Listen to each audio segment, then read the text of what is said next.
হুমায়রা নূর, আপনাকে যে কারণে অভিনন্দন সেটা হচ্ছে আপনি প্রথমবারের মতো নির্বাচন করবেন, আপনার দল থেকে নমিনেশন পেয়েছেন এবং এমন একটা প্রেক্ষাপটে আপনার দলটির জন্ম।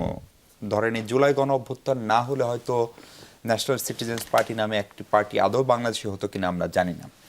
ফলে এই নির্বাচনের তফসিলকে কিভাবে দেখছেন এবং এখন পর্যন্ত নির্বাচন কমিশনের ভূমিকা, সরকারের ভূমিকা, প্রস্তুতি এবং নির্বাচন কমিশনের হাতেই আসলে এখন দেশ, পুরো রাষ্ট্র ওই অর্থে, এবং তার কথা পুলিশ প্রশাসন, বিশেষ করে সিভিল প্রশাসন এবং পুলিশ প্রশাসন আমাদের নির্বাচনের মূল দুটি ফ্যাক্টর, সেগুলো নিয়ে আপনি কতখানি আশাবাদী? ধন্যবাদ মিশু ভাই আপনাকে। আমার সহ-আলোচকগণকে সালাম এবং যারা আজকে আমাদের দেখছেন সবাইকে সালাম এবং শুভেচ্ছা জানিয়ে শুরু করছি। আমি বিশেষভাবে যমুনা টেলিভিশনের প্রতি অত্যন্ত কৃতজ্ঞ, কারণ আমি একজন রাজনীতিবিদ হিসেবে আমার পরিচিতিটা শুরুটা বা এক্সপোজারটা আমি শুরুতে পেয়েছিলাম, প্রথম এক্সপোজারটা পেয়েছিলাম যমুনা টিভির কাছ থেকেই। আজকে আমি হয়তো রাজনীতিটা আরেকটু শক্তভাবে মোর ফোকাস ওয়েতে করতে পারছি এবং সেই সূত্র ধরেই আমার দল আমাকে নোয়াখালী ৫ আসন থেকে নমিনেশন দিয়েছে। ইনশাল্লাহ আমাদের সর্বোচ্চ প্রচেষ্টা থাকবে যে আমরা বিদ্যমান যে রাজনৈতিক ব্যবস্থা, সেই রাজনৈতিক ব্যবস্থায় নিজেদের অবস্থান তৈরি করব আমাদের যেই সামনে এগিয়ে যাওয়ার কমিটমেন্ট, সেই কমিটমেন্টটা নিয়ে। আপনি সামগ্রিক পরিস্থিতি পরিবেশের কথা জিজ্ঞেস করছিলেন। দেখেন, আমরা যেই পরিস্থিতিতে বাংলাদেশে অভ্যুত্থান ঘটানোর পরে এই রাজনৈতিক দলটা গঠন করেছি, সেইটার ব্যাকগ্রাউন্ডটা আপনাদের সবার জানা না।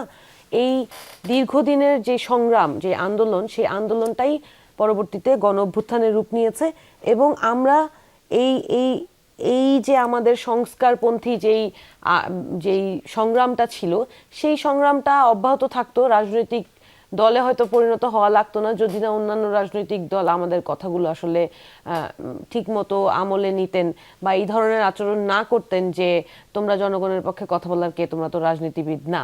সুতরাং আমরা আসলে জন্মই হয়েছি জনগণের পক্ষে কথা বলার জন্য এবং জনগণের জন্য দাঁড়ানোর জন্য, জনগণের জন্য আন্দোলনটা করার জন্য। আর মানুষ যেহেতু আমাদেরকে সুযোগ দিয়েছে, সেই সুযোগটাকে আমরা সর্বোচ্চভাবে কাজে লাগাতে চাই। সেই জন্যই আমরা রাজনীতিটাকে খুবই সিরিয়াসলি নিয়েছি এবং মানুষের জন্য আমরা কাজ করতে চাই। দেখেন, এই অভ্যুত্থানের পর এত অল্প একটা সময় না, খুব কম সময়। আমরা ধরেন ফেব্রুয়ারির 28 তারিখে আত্মপ্রকাশ করলাম এবং তারপর থেকে আজকে হচ্ছে ডিসেম্বরের 8 ফেব্রুয়ারিতে নির্বাচন হয়ে যাচ্ছে। 11 তারিখ, 8 ফেব্রুয়ারি 12 তারিখে নির্বাচনের তারিখ ঘোষণা হয়েছে। 1 বছরও না আমাদের জন্য, কিন্তু এর মধ্যেই কিন্তু আমরা অনেকগুলো পরিবর্তন করতে সক্ষম হয়েছি। যেই পরিবর্তনগুলো একান্ত আমরা একদম ডিটারমাইন্ড থেকে একগুঁয়েমি করে আমরা এই পরিবর্তনগুলো আনতে পেরেছি। আজকে আমাদের যে ভাই বোন নিহত হয়েছিলেন, তাদের যে বিচার আমরা চেয়েছিলাম, সেই বিচারের অন্তত একটা রূপ তো আমরা দেখতে পেয়েছি। এই জন্য আমরা কৃতজ্ঞ যে জনগণ আমাদের পাশে ছিল। এখন সামগ্রিক পরিস্থিতি নিয়ে যদি আলাপ করি, যেহেতু নির্বাচন এসছে, একদমই যদি নির্বাচনের আলাপ করতে হয়, ধরেন সবগুলো সংস্কারের মাঝখানে এই এই পুলিশ প্রশাসন এবং নির্বাচন কমিশনের যেই সংস্কারের আলাপটা, ওটা কোথায় জানি হারিয়ে গিয়েছে। আমার মনে আছে যে এখানে বসেই যখন প্রথম সব রাজনৈতিক দলগুলোকে ডাকা হলো, নতুন যারা নিবন্ধন করতে চায়, জি না, যারা নিবন্ধন করতে চায় তাদের যে আবেদনের জন্য একটা সময়সীমা বেঁধে দেওয়া হলো। আমার মনে আছে যে ওই সময় আবার একই দিনে এরকম একটা ব্যাপার ছিল যে ঐক্যমত্য কমিশনে নির্বাচন কমিশনের যেই সংস্কারের প্রস্তাবনাটা, সেটা জমা দেওয়া হয়েছে এবং এতদিনের মধ্যে এই প্রস্তাবনার বিষয়ে প্রত্যেকটা রাজনৈতিক দলের মতামত চাওয়া হয়েছে।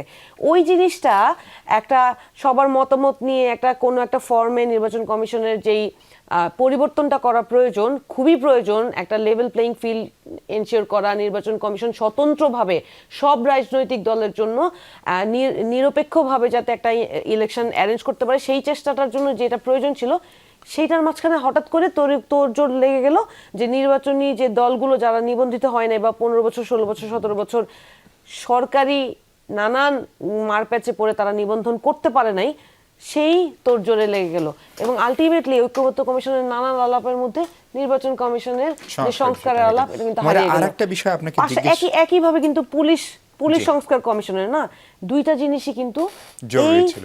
এই নির্বাচনটা সুষ্ঠুভাবে সম্পন্ন হওয়ার জন্য খুবই জরুরি ছিল।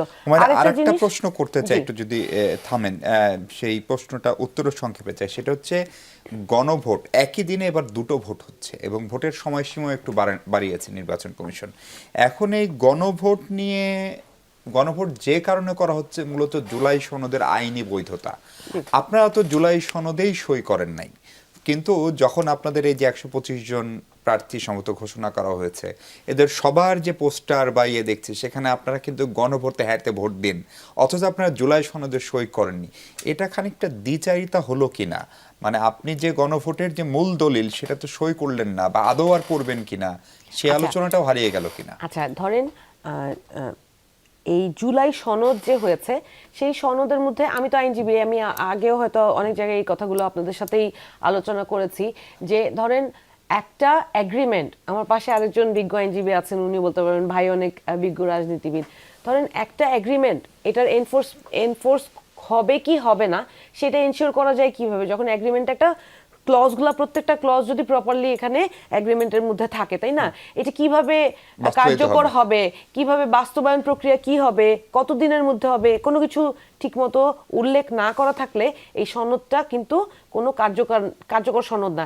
এইটা ওই যে 3 দলীয় জোটের রূপরেখার মতো, যে ওই জেন্টলসম্যান এগ্রিমেন্ট, সেই জেন্টলসম্যান এগ্রিমেন্টের মতোই একটা এমওইউর মতো, হ্যাঁ, তাহলে হাতে ভোট মেমোরেন্ডাম চাচ্ছেন অফ কেন? আন্ডারস্ট্যান্ডিং। হ্যাঁ, তাহলে হাতে ভোট চাচ্ছেন কেন? বলছি, ওই জায়গাটাতেই আসছি।